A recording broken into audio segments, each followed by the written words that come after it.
Hello friends, welcome to my channel. अगर आप छत्तीसगढ़ में नए हैं, मतलब छत्तीसगढ़ पढ़ना स्टार्ट करने वाले हैं, तो आप छत्तीसगढ़ भूगोल से स्टार्ट कीजिए, जिसमें मैं आज बताने वाला हूं छत्तीसगढ़ के मैप के बारे में। आज हम छत्तीसगढ़ का नक्शा बनाना सीखेंगे, मतलब आप छत्तीसगढ़ के मैप को बहुत ही आसान तरीके से बना सकते हैं, उसको देखेंगे।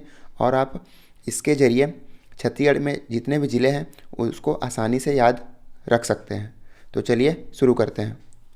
सबसे पहले छत्तीसगढ़ के मैप बनाने के लिए आपको 3 सी बनाना पड़ेगा, सी फॉर कैट। तो एक सी यहाँ बना देते हैं, ठीक है। जस्ट उसके नीचे में, ठीक, एक और सी बना देते हैं, ठीक है। और इसके सामने में एक उल्टा सी बना देते हैं, ठीक है। यहाँ बना दीजिए थोड़ा सा। तो 3 सी बनाना है, 2 सीधा सी बनाना है और एक उल्टा सी बनाना है।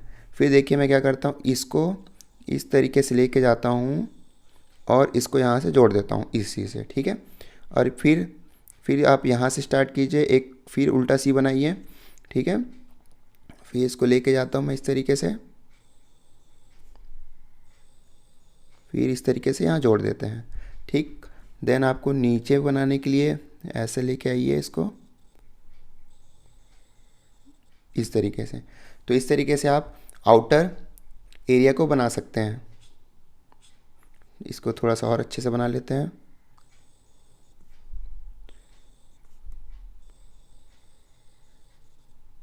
ठीक है। तो इस तरीके से आप बना सकते हैं आउटर बाउंड्री को। देन आपको इसको 4 भागों में बांटना है। 1 हो गया, 2 हो गया, 3 हो गया। नीचे वाले को आप देख लीजिए, यहीं पर ही बांटना है। 4 भाग में बट गए। देन फिर आपको फर्स्ट स्टार्ट करते हैं ऊपर वाले हिस्से से। तो मैं यहाँ पर एक बनाता हूँ, आपको ये बना लीजिए, ठीक है। उसके बाद फिर इसको 4 भागों में बांटना है। 1, 2 और ये 3 हो गया, 4। तो 4 हिस्सों में बांट लिए ऊपर वाले को। अब बीच वाले हिस्सों को फिर 4 भागों में बांटना है। तो यहाँ पर स्टार्ट जैसे बना रहा हूँ वैसे ही बनाते जाइए, तो आपको छत्तीसगढ़ का मैप इजी तरीके से आप बना सकते हो, ठीक है। फिर इसको 4 भागों में बांटना है, ये बना दिया मैंने। अब इसको 4 भागों में बांटना है इस तरीके से, ठीक।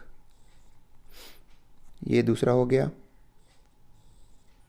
तीसरा हो गया, मतलब देख लीजिए 1 2 3 4, मतलब 4 भागों में इसको बांट दिए, ठीक है। ये हो गया, 4 भागों में बांट दिए। फिर ये जो बीच वाला हिस्सा है इसको भी 4 भागों में बांटना है।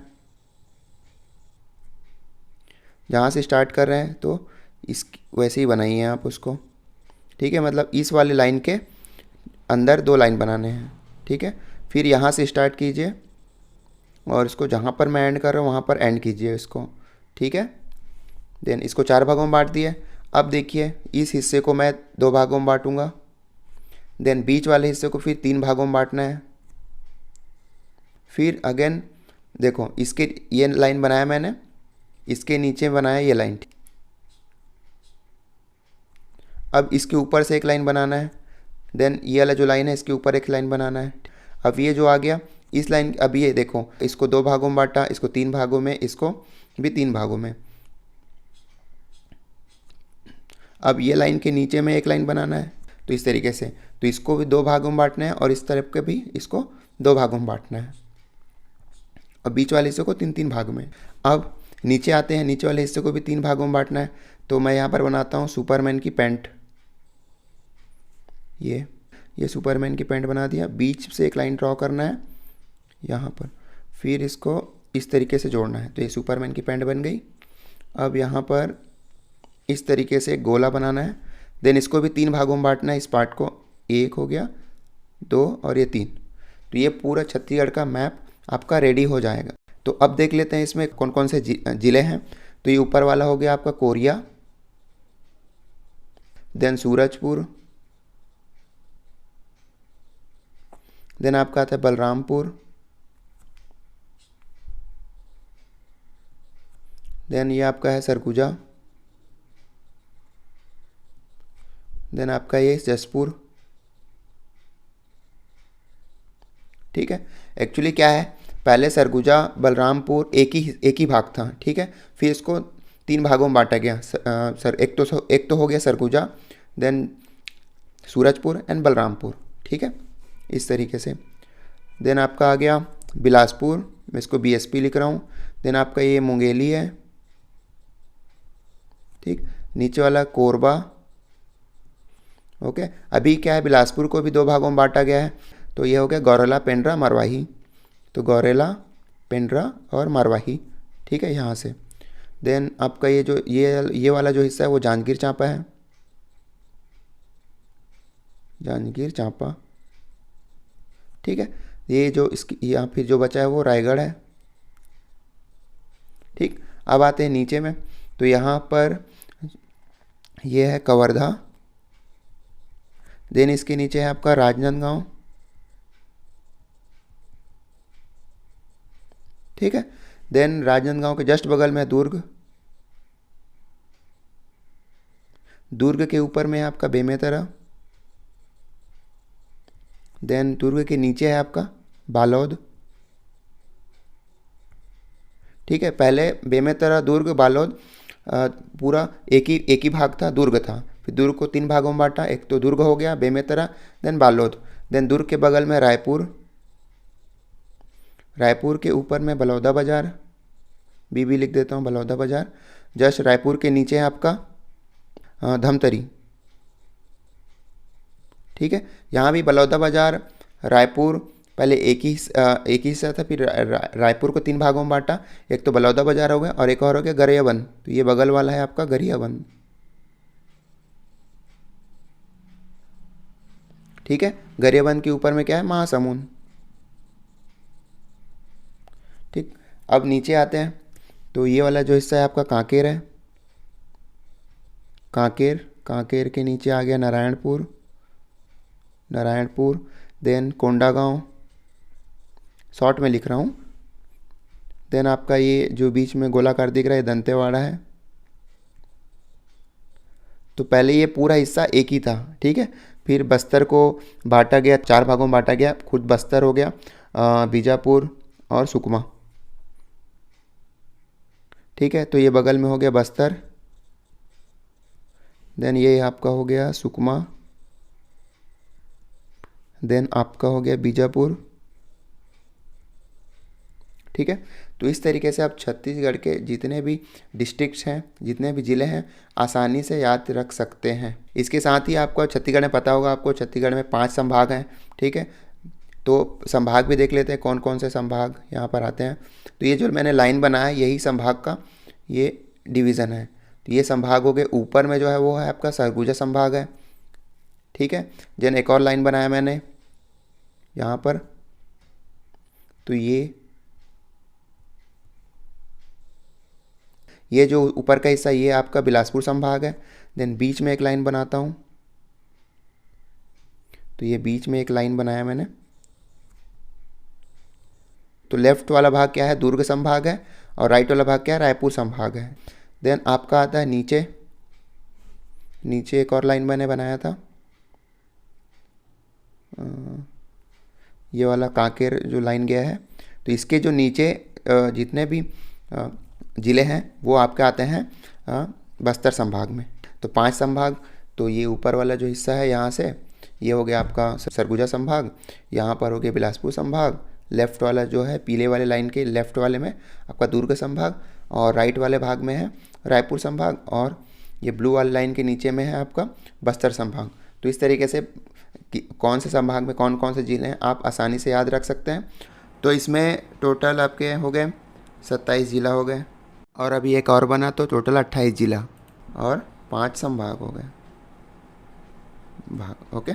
और इसमें साथ ही साथ आप यह बता सकते हैं इस नक्शे के ज़रिए कि पड़ोसी ज़िला कौन से हैं, जैसे आपका कोरबा के पड़ोसी ज़िला या फिर कौन कौन से ज़िलों से इसकी सीमाएं टच करती है, ठीक है।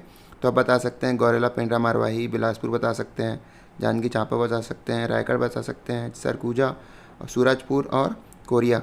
तो किसी भी डिस्ट्रिक्ट का आप उसके पड़ोसी ज़िला बता सकते हैं, ठीक है। जैसे आपका हो गया दुर्ग, तो दुर्ग से कौन कौन से लगे डिस्ट्रिक्ट हैं, राजनांदगांव, बेमेतरा, रायपुर और बालोद। तो आज के लिए पिछले वीडियो में हमने देखा था छत्तीसगढ़ के मैप को हम आसानी से कैसे ड्रॉ कर सकते हैं और याद कर सकते हैं, और हमने देखा था 28 ज़िलों के बारे में और 5 संभाग के बारे में। और आज उसी सीरीज़ में हम कुछ अन्य जानकारी हम प्राप्त करेंगे छत्तीसगढ़ के मैप से। तो चलिए शुरू करते हैं। तो सबसे पहले छत्तीसगढ़ का जो मैप है वो उसकी जो आकृति है, ठीक है, वो समुद्री घोड़े का टाइप दिखता है, ठीक, जिसका जो समुद्री घोड़ा है उसका वैज्ञानिक नाम है हिप्पोकैम्पस। ओके, तो देख सकते हैं ये समुद्री घोड़े का एक मतलब उसी टाइप का दिखता है, ठीक है, समुद्री घोड़े का टाइप का दिखता है। इसलिए जब भी पूछा जाएगा कि छत्तीसगढ़ की आकृति किसके तरह दिखती है तो समुद्री घोड़े का टाइप का। ओके, इसके अलावा छत्तीसगढ़ भारत का एक भू आवेष्टित राज्य है। भू आवेष्टित राज्य के बारे में और बताऊंगा आगे के लेक्चर में। भू आवेष्टित राज्य क्या होता है आपको ये पता होना चाहिए पहले। भू आवेष्टित राज्य उसको बोलते हैं जिसकी सीमाएं न ही समुद्र तट से और न ही किसी देश की सीमा से स्पर्श करती है। साथ ही साथ जो छत्तीसगढ़ के पड़ोसी राज्य हैं, ठीक है, या सीमावर्ती राज्य हैं, तो वो कितने हैं, टोटल 7 है। इसके बारे में हमको जानकारी होनी चाहिए। तो इसके लिए हमको यहाँ पर देखिए कैसे मैं ड्रॉ करता हूँ सभी राज्यों के लिए। तो यहाँ से सुकमा में 2 लाइन ड्रॉ कीजिए इस तरीके से, ठीक है, और जसपुर में 1 लाइन, बस बलरामपुर में 2 लाइन ड्रॉ कीजिए इस तरीके से, और राजनांदगांव में 1 लाइन इस तरीके से, और बीजापुर में यहाँ पर। तो ये जितना भी लाइन्स है ये सभी दूसरे दूसरे राज्य को दिखाता है। जैसे ये राइट हैंड साइड वाला ये क्या दिखाता है, उड़ीसा, उड़ीसा दिखाता है। फिर इसके बाद झारखंड, झारखंड, और ये वाला है यूपी, इधर का हिस्सा है ये वाला पूरा, ये आपका एमपी है, ठीक है, ये एमएच है महाराष्ट्र, ठीक, और ये वाला तेलंगाना, और ये आपका हो गया आंध्र प्रदेश, आंध्र प्रदेश। ओके, तो इस तरीके से 7 पड़ोसी राज्य हैं छत्तीसगढ़ के। तो इसमें क्या इंपॉर्टेंट है वो देख लेते हैं। जैसे उड़ीसा राज्य 8 जिलों के साथ अपना बाउंड्री शेयर करता है, ठीक है, और मध्य प्रदेश 7 जिला के साथ अपना बाउंड्री शेयर करता है। उसी तरह का महाराष्ट्र है, उत्तर प्रदेश है, तेलंगाना है, और आंध्र प्रदेश और झारखंड। तो ये 8 जिला कौन कौन से हैं देख लेते हैं। तो ये कैसे याद रखेंगे, तो आपको बस मैप देखना है। जैसे यहाँ पर देखो सुकमा टच कर रहा है 1 हो गया, बस्तर 2 हो गया, कोंडागांव भी टच कर रहा है 3, और यहाँ पर धमतरी भी है तो 4, गरियाबंद 5, महासमुंद 6, रायगढ़ हो गया आपका 7, और जसपुर हो गया 8। तो इस तरीके से 8 जिलों को याद कर सकते हैं जो उड़ीसा से टच करती है, ठीक है। जैसे आंध्रा का है सुकमा एक ही जिला से टच करता है, तेलंगाना सुकमा और बीजापुर से करता है, महाराष्ट्र राजनांदगांव, कांकेर, नारायणपुर, बीजापुर, इस तरीके से सभी डिस्ट्रिक्ट्स को याद कर सकते हैं कि वो किस राज्य के पास है, ठीक है। इसमें इम्पॉर्टेंट क्या होता है कि सबसे ज़्यादा अंतर्राज्यीय सीमा वाला राज्य कौन सा है, ठीक है। जैसे सबसे ज़्यादा आप देखेंगे तो 8 जिलों से टच करता है, और इसकी जो लंबाई है वो भी सबसे ज़्यादा है। तो सबसे ज़्यादा अंतर्राज्यीय सीमा को शेयर करने वाला क्या है, उड़ीसा है, ठीक है, राज्य। और सबसे कम कौन सा है, तो आप देख सकते हैं सबसे कम है आपका आंध्र प्रदेश। तो आंध्र प्रदेश की जो लंबाई है ये काफ़ी कम है, क्योंकि देखो आंध्र प्रदेश में 1 जिला से टच करता है और उत्तर प्रदेश भी 1 जिला से है। तो लेकिन जो आंध्र प्रदेश की जो लेंथ है बाउंड्री की वो काफ़ी कम है, इसलिए इसको लेना है। इसके बाद एक और इम्पॉर्टेंट है कि सबसे कम अंतर्राज्यीय सीमा वाला जिला कौन सा है, ठीक है, मतलब कौन सा जिला है जिसकी दूसरे राज्य से जो सीमा है वो सबसे कम शेयर करती है। तो यहाँ पर देख सकते हो सबसे छोटा है धमतरी का, ठीक है, धमतरी का, इसलिए सबसे कम किसका है, धमतरी। आगे बढ़ते हैं। इसके अलावा भू आवेष्टित जो हमारा छत्तीसगढ़ राज्य है उसके बारे में बता देता हूँ। ऐसे ही भू आवेष्टित देश भी होता है, राज्य भी होता है और जिला भी होता है, ठीक है। तो देखते हैं, जैसे मैंने बताया था आपको कि भू आवेष्टित या फिर लैंड लॉक्ड, इंग्लिश में बोलते हैं लैंड लॉक्ड, वो क्या होता है कि जिसकी सीमाएं ना तो समुद्र तट से टच हो और ना ही किसी देश से, तो उसको हम बोलते हैं भू आवेष्टित राज्य। फॉर एग्जाम्पल अगर भारत को ले लें, भारत एक भू आवेष्टित देश नहीं है, क्योंकि जो सीमाएं हैं वो समुद्र से टच करती है और दूसरे देशों से भी टच करती है, तो भारत एक भू आवेष्टित देश नहीं है। राज्य की बात करें तो भारत में कुल 5 ऐसे राज्य हैं जो भू आवेष्टित राज्य हैं, ठीक है। जैसे कौन कौन से हैं, तेलंगाना, छत्तीसगढ़, मध्य प्रदेश और झारखंड चौथा हो गया, और हरियाणा 5वां। बाकी सभी जो राज्य हैं वो दूसरे देशों से उसकी सीमाएं लगती हैं या फिर समुद्र से, ठीक है। तो सबसे बड़ा अगर आपको पूछा जाए सबसे बड़ा भूअवस्थित राज्य कौन सा भारत का, तो MP है, नंबर 1 फर्स्ट। ओके। इसी तरह हम जिला के भी बात कर लेते हैं कि भूअवस्थित जिला कौन कौन से हैं। हमको छत्तीसगढ़ में भूअवस्थित जिला के बारे में पढ़ना है। तो ऐसे जिला खोजिए जिसका जो बाउंड्री है वो दूसरे राज्य से टच नहीं करती है, ठीक है। तो आप जैसे देख सकते हैं दंतेवाड़ा एक हो गया, मतलब ये अंदर में है, मतलब अंदर वाले राज्य को खोजिए, ठीक है, उसी को बोलते हैं भूअवस्थित। तो एक हो गया, दूसरा हो गया बालोद हो गया, ठीक है, तीसरा दुर्ग, चौथा रायपुर, पांचवा बेमेतरा हो गया, छठवा बलौदाबाजार, सातवां बिलासपुर। पहले क्या था, बिलासपुर भूअवस्थित जिला नहीं था, अभी है क्योंकि पेंड्रा गौरेला बन चुका है, ठीक है। 7 हो गया, जांजगीर चांपा 8, कोरबा 9 और सरगुजा 10, ठीक है, जो अंदर वाले राज्य हैं, ठीक है। तो इसको बोलते हैं हम भूअवस्थित जिला। तो टोटल 10 है। तो आपको याद करने की कोई ज़रूरत नहीं है, आपको बस मैप याद होना चाहिए। तो मैप से आप ये सभी डिस्ट्रिक्ट याद कर सकते हैं, कौन कौन से डिस्ट्रिक्ट हैं। और बाहर के जो ज़िला हैं उसको क्या बोलेंगे हम, तो उसको बोलेंगे अंतर्राज्यीय, इंटर स्टेट वाले डिस्ट्रिक्ट बोलेंगे, ठीक है। वो टोटल 18 है। कैसे, टोटल डिस्ट्रिक्ट है हमारे 18, 10 हो गए आपके भूअवस्थित, तो बचे 18, ये हो गया अंतर्राज्यीय सीमा वाले राज्य। तो गिन सकते हैं यहाँ से। जैसे देखो सुकमा क्या है, उड़ीसा से साथ अपना बाउंड्री शेयर कर रहा है, बस्तर भी कर रहा है, बीजापुर भी कर रहा है, राजनांदगांव भी कर रहा है, ठीक है। तो ये कौन कौन से हैं आपको याद करने की ज़रूरत नहीं है, आप मैप बस याद रखिए तो आपको ईजिली आप बना सकते हैं इसको। आगे चलते हैं। तो भौगोलिक स्थान मीन्स लोकेशन। तो छत्तीसगढ़ का लोकेशन पूरे विश्व में, पूरे ग्लोब में कहाँ पर है उसका कैसे पता चलेगा, लॉन्गिट्यूडनल पॉइंट से और लैटिट्यूड पॉइंट से। तो छत्तीसगढ़ के लिए भी देखते हैं। तो इसके लिए लैटिट्यूड लाइन पहले ड्रॉ कर लेते हैं। तो ये दो एक्सट्रीम पॉइंट से ड्रॉ कर रहे हैं क्योंकि इसका पूरे छत्तीसगढ़ का लोकेशन चाहिए, ठीक है। तो सुकमा से पास हो रहा है एक्सट्रीम पॉइंट से, और इधर बलरामपुर से। तो इसका वैल्यू कितनी है, 17 डिग्री 46 मिनट नॉर्थ, और ऊपर वाले का है 24 डिग्री 50 मिनट नॉर्थ। ओके, ले लॉन्गिट्यूडनल लाइन ड्रॉ कर लेते हैं। तो एक्सट्रीम पॉइंट से ड्रॉ करना है, तो ये बीजापुर से पास होता है और इधर जसपुर से पास होता है, ठीक है, एक्सट्रीम पॉइंट से।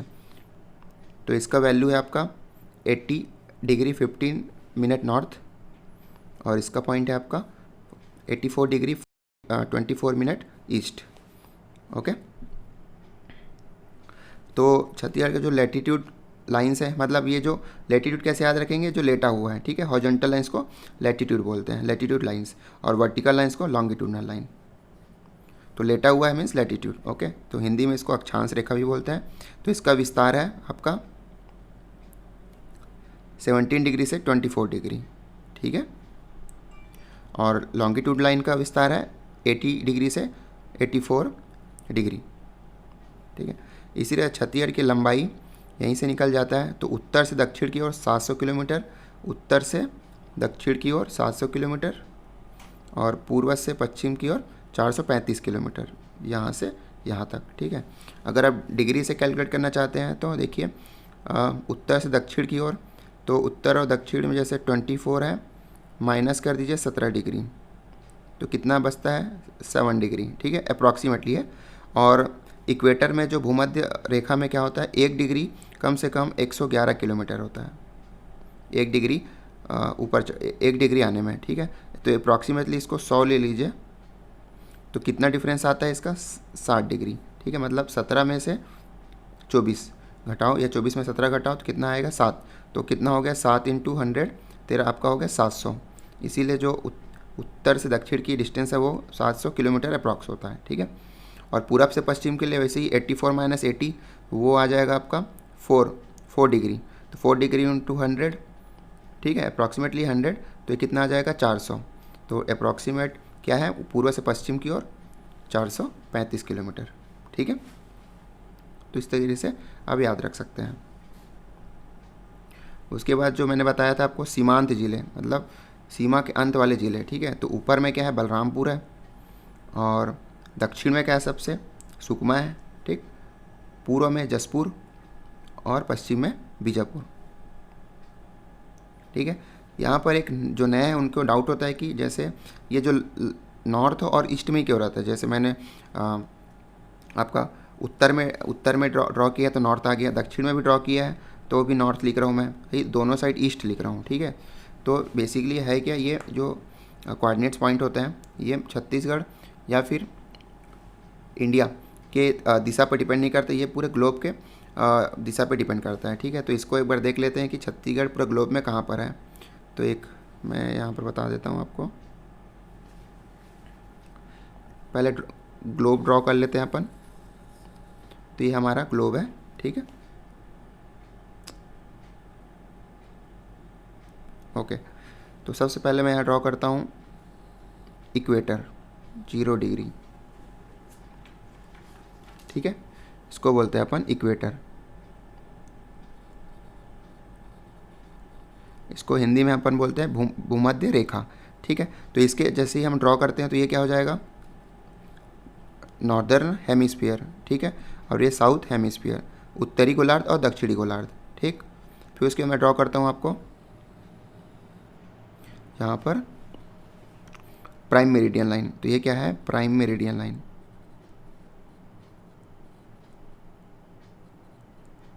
ये लाइन, ठीक है। हिंदी में क्या बोलते हैं इसको, मानक मध्याह्न रेखा, ठीक है। तो ये आपका जो बेसिकली इक्वेटर है वो लैटिट्यूड लाइन है, लेटा हुआ है। जो प्राइम मेरिडियन लाइन है वो आपका है लॉन्गिट्यूडनल लाइन। तो यहाँ से इस तरीके से लाइन पास होती हैं, इस तरीके से। प्राइम मेरिडियन लाइन ड्रॉ करने के बाद अब देखिए ये एक और हिस्सा बढ़ गया। ये वाला जो हिस्सा है ये वेस्टर्न हेमिस्फीयर है, और ये वाला हिस्सा है राइट हैंड साइड वाला, वो है आपका ईस्ट हेमिस्फीयर, ठीक है, पश्चिमी गोलार्ध और उत्तरी गोलार्ध। तो हमारा भारत कहाँ पर आता है, हमारा भारत आता है वो आपके इस एरिया में, ठीक है, ये भारत है। तो पूरा भारत है आपका नॉर्थ में आता है और ईस्ट में आता है, इसीलिए भारत में या फिर छत्तीसगढ़ में कहीं भी कोऑर्डिनेट पॉइंट लीजिए वो आपका नॉर्थ में ही आएगा और ईस्ट में आएगा, ठीक।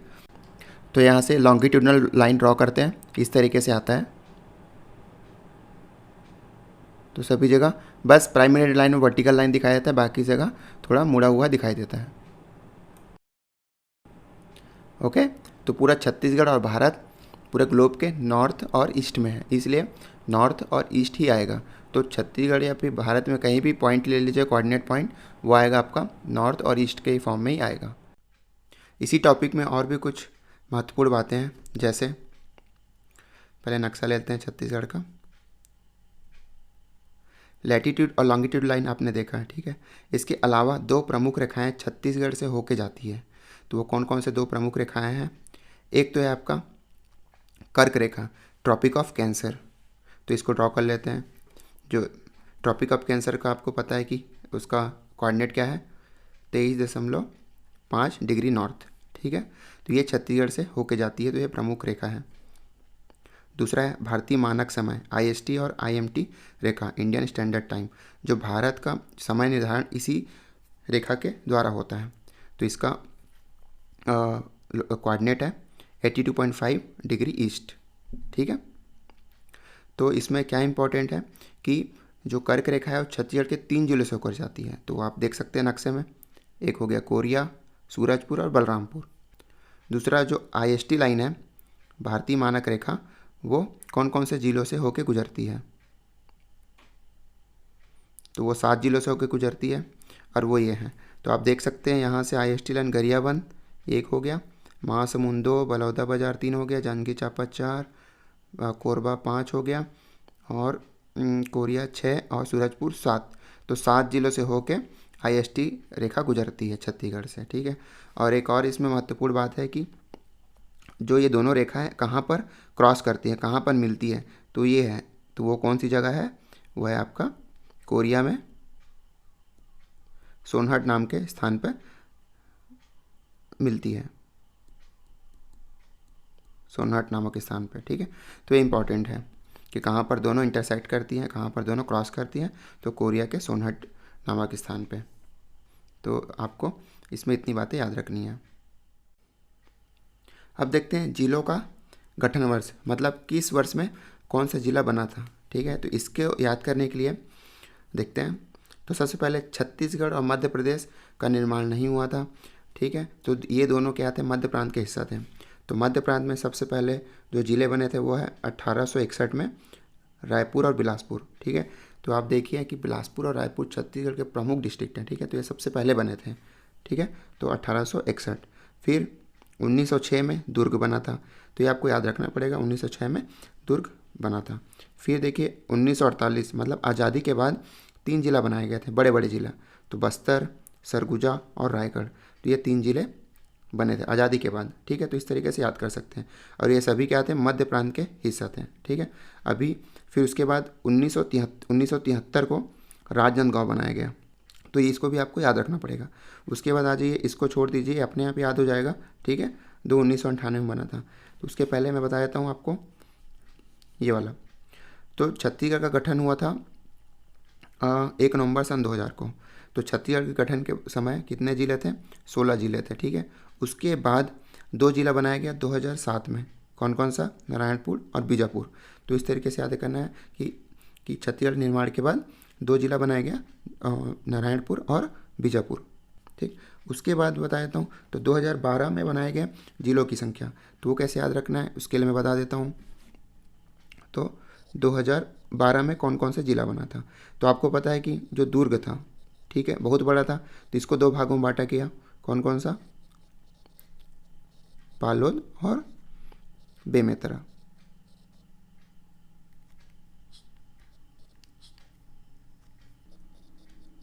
बेमेतरा, ठीक है। तो ये 2000 में बना था। और आपको पता है कि रायपुर भी बहुत बड़ा था, तो इसको 2 भाग में बांटा गया, एक तो है बलौदा बाजार, ठीक है, और दूसरा है गरियाबंद,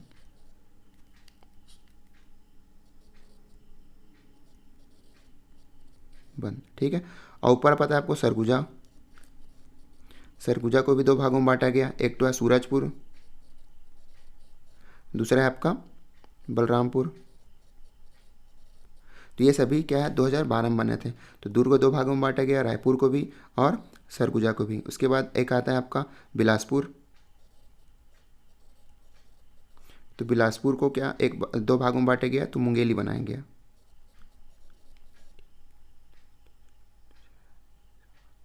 ओके। और नीचे आ जाइए बस्तर, ये भी काफ़ी बड़ा था, तो जितने बड़े बड़े थे ना उसको 3 भागों में बांटा गया, ठीक है। तो बस्तर को भी 3 भागों में बांटा गया, तो एक है कोंडागांव, और दूसरा है आपका सुकमा। तो टोटल कितने हो गए, 1 2 3 4 5 6 7 8 9, तो 9 जिले 2012 में बनाया गया था, ठीक है। तो इस तरीके से याद कर सकते हैं, जितने भी बड़े जिले थे उसको 2 2 भागों में बांटा गया, बिलासपुर को बस 1 भागों में बांटा गया। तो इस तरीके से 2012 में बने हुए जिलों का याद कर सकते हैं। और बाकी जो बचे हैं जितने भी जिले, वो सभी कब बने थे, वो सभी बने थे आपके 1998 में, जब सभी। तो इन सबको हटा के जितने भी जिले बचे हैं वो सभी 1998 में बने थे, ठीक है। कब बने थे, मध्य प्रदेश के गठन के पश्चात, ठीक। ये जो लिखा हूँ डेट, ये मध्य प्रदेश का गठन का 1 नवंबर 1956 के बाद ये बनाया गया था, ठीक है। तो इस तरीके से आप याद कर सकते हैं, ठीक। और इसमें देख लेते हैं जिलों के बारे में महत्वपूर्ण जानकारियाँ, जिसमें देखेंगे आज क्षेत्रफल की दृष्टि से कौन सा जिला सबसे बड़ा है और कौन सा जिला सबसे छोटा है। तो ये क्षेत्रफल किलोमीटर स्क्वायर में है, देख सकते हैं आप ग्राफ में। तो सबसे बड़ा जिला है अभी 28 जिला बनने के बाद, जो है Rajnandgaon, 8022 kilometre square. Second number पे आपका है Kondagaon, 7768 kilometre square, okay. Then third place पे है आपका रायगढ़, 4th प्लेस में नारायणपुर, ठीक है, 5th कोरबा है। तो इस तरीके से टॉप 5 याद रखिए। और सबसे छोटा जिला है Gaurela Pendra Marwahi, 2307 kilometre square, okay, सबसे छोटा। और जनसंख्या के दृष्टि से देखें तो सबसे ज़्यादा जनसंख्या कहाँ है, आपका रायपुर में है, अबाउट 40 लाख, ओके। सेकंड है आपका 33 लाख दुर्ग में है, थर्ड बिलासपुर में है, 4th आपका सूरजपुर है, ठीक है। तो ये फर्स्ट है, सेकंड, थर्ड और ये 4th। तो जनसंख्या की दृष्टि से जब भी देखेंगे तो सेंसस या जनगणना 2011 में हुआ था, उसके बेसिस पे देखेंगे, ठीक है। क्योंकि अभी 28 राज्य बन चुके हैं, और क्षेत्रफल का बंटवारा किया जा सकता है, लेकिन जनसंख्या का आकलन नहीं किया जा सकता, जनगणना होगा तभी उसका आकलन होता है, ठीक है। तो जब भी पॉपुलेशन वाइज पूछेगा तो आप जनगणना के हिसाब से ही उसका आंसर लेना है। अगर हम बात करें प्योर जनसंख्या के हिसाब से, मतलब सेंसस 2011 के बेसिस पे, तो पॉपुलेशन वाइज सबसे ज़्यादा पॉपुलेशन सेम रहेगा, रायपुर फर्स्ट नंबर पे, ठीक है। दूसरा दुर्ग, सेकंड, थर्ड बिलासपुर, चौथा हो गया सरगुजा, ठीक है। और सबसे कम कहाँ है? सबसे कम नारायणपुर, उसके बाद बीजापुर में कम है। और क्षेत्रफल की दृष्टि में देखें, ये सेंसस 18 जिला था तब हुआ था, तो उसके बेसिस पे है। एरिया वाइज देखेंगे तो सबसे बड़ा उस समय की क्या कौन था? सरगुजा। उसके बाद फर्स्ट नंबर पे था, उसके बाद रायपुर सेकंड नंबर पे, थर्ड है आपका बस्तर, फोर्थ आपका दुर्ग है। ये चार हैं जिसका क्षेत्रफल सबसे ज़्यादा है। अब सबसे कम किसका है? जांजगीर चांपा, 18 जिला था तब के सेंसस के हिसाब से, 3853 किलोमीटर स्क्वायर। उसके बाद सबसे छोटा था धमतरी, उसके बाद कवर्धा। तो इस तरीके से ग्राफ में आप सभी के पॉपुलेशन वाइज और एरिया वाइज कैलकुलेशन देख सकते हैं। अब देख लेते हैं कि और मैप से हमको क्या आसानी से याद रख सकते हैं, ठीक है। तो आप मैप में शेड्यूल एरिया को, छत्तीसगढ़ में कौन कौन से शेड्यूल एरिया हैं, कौन कौन से शेड्यूल जिले हैं, उसको आप आसानी से याद रख सकते हैं। याद रखिए कि ये शेड्यूल ट्राइब एरिया नहीं है, ठीक है, शेड्यूल एरिया है, ठीक। शेड्यूल ट्राइब एरिया भारत में केवल 4 ही हैं, आसाम, मेघालय, त्रिपुरा और मिजोरम, ठीक है। तो इन सब एरिया में क्या क्या स्पेशल प्रोविज़न रहता है कि यहाँ का जो एडमिनिस्ट्रेशन है और एग्जीक्यूटिव पावर है, ठीक है, वो डिफरेंट होते हैं, ठीक। तो शेड्यूल एरिया वह एरिया है जहाँ पर ट्राइबल की पॉपुलेशन ज़्यादा होती है, ठीक है। तो उसको देख लेते हैं। छत्तीसगढ़ में टोटल 13 शेड्यूल एरिया है, ठीक। तो उसको याद कैसे करेंगे? हाँ, आप उसको याद करेंगे तो ये बता देता हूँ, ये जो कांकेर में हम लाइन खींचते हैं, है ना, तो इसके जो नीचे जितने भी डिस्ट्रिक्ट हैं वो शेड्यूल एरिया में आते हैं, ठीक है। कांकेर, नारायणपुर, कोंडागांव, बस्तर, दंतेवाड़ा, सुकमा और बीजापुर। याद करने की कोई ज़रूरत ही नहीं है। और बता रहा हूँ आपको, ये आपका सरगुजा वाला लाइन है, इसके ऊपर जितना भी है इंक्लूडिंग कोरबा, कोरबा को बस इंक्लूड करना है, बाकी सभी क्या है? शेड्यूल एरिया में आते हैं, ठीक है। मतलब वहाँ के ट्राइबल पॉपुलेशन काफ़ी ज़्यादा है। कोरबा, कोरिया, सरगुजा, सूरजपुर, बलरामपुर और जसपुर। तो इस तरीके से आसानी से याद रख सकते हैं कि कौन कौन से 13 शेड्यूल एरिया हैं, ठीक है। इसी श्रृंखला में हम देख लेते हैं आकांक्षी जिला कौन कौन से हैं। तो 2018 में, ठीक है, इंडियन गवर्नमेंट में आकांक्षी जिला घोषित किया गया। आकांक्षी जिला वह होते हैं जिसका क्या आधार है? स्वास्थ्य, पोषण, शिक्षा, कृषि, जल संसाधन, वित्तीय समावेशन और कौशल विकास तथा बुनियादी अवसंरचना, इनके बेसिस पे विशिष्ट क्षेत्र घोषित किए जाते हैं, ठीक है। और एक रैंकिंग होती है। तो आकांक्षी जिला कौन कौन से हैं वो देख लेते हैं। तो जैसे मैप से कैसे याद रखना है, ये जो कांकेर है इसके नीचे सभी आकांक्षी जिला हैं, ठीक है। और आपको बस इंक्लूड करना है राजनांदगांव को, बस याद रखना है राजनांदगांव को इंक्लूड करना है। कांकेर के नीचे सभी आकांक्षी जिला है और इसमें इंक्लूड करना है आपको राजनांदगांव। और कोरबा एक आकांक्षी जिला है, ठीक है, और महासमुंद याद रखना है। तो टोटल 10 आकांक्षी जिला है छत्तीसगढ़ में, ठीक है। कौन कौन से? कांकेर के नीचे, मतलब कांकेर, नारायणपुर, कोंडागांव, बीजापुर, बस्तर, सुकमा, दंतेवाड़ा, इंक्लूड करना है आपको राजनांदगांव को, और यहाँ पर महासमुंद और कोरबा। तो टोटल 10 आकांक्षी जिले हैं। इसमें क्या होता है ना, डेल्टा रैंकिंग होता है। तो ये सभी इसका आधार है, ठीक है। तो आपको कौन कौन से ज़िले हैं उसको याद रखना है।